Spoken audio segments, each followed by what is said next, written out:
बिस्मिल्लाहिर्रहमानिर्रहीम अस्सलाम वालेकुम। अहमद भाई का ये ऑर्डर है और ये लाहौर में है। एक कार्ड मेकिंग का काम इन्होंने जो स्टार्ट किया वो रावलपिंडी से किया है। मैं एक बात बड़ी आसान तरीके से कहता हूँ, हर कोई एक जैसा नहीं होता। ये मैं अपने लिए भी बोल रहा हूँ, दूसरों के लिए भी बोल रहा हूँ, ठीक है। बंदे बंदे की बात होती है, पहचान होती है, कोई ज़ुबान होती है। तो ये बात होगी, ये चीज़ होगी एक साइड पे।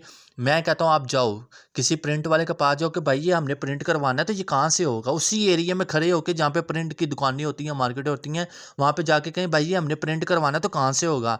तो जो प्रिंट खुद भी कर रहा होगा ना, वो साथ पता क्या कहेगा, भाई मुझे नहीं पता कहाँ से होता है, आप खुद विजिट करके पता कर लें। ये जवाब होता है। हालांकि एक ही थाली में खाते हैं, एक ही साथ साथ दुकानें होती हैं, तो कोई एड्रेस नहीं बताता। कोई ये नहीं बताता कि कार्ड में जो कार्ड यूज़ होता है, इस कार्ड का नाम क्या है। इसको आर्ट पेपर बोलते हैं, कार्ड पेपर बोलते हैं, क्या बोलते हैं, कार्ड स्टॉक बोलते हैं। अगले कहते हैं भाई आप काम छुपवाने आए, का जासूसी करने हैं। लोग इस तरह के लहजे भी करते हैं। बात समझ लगी। जो आपको बगैर किसी लालच का बता रहे तो फिर कदर किया करें।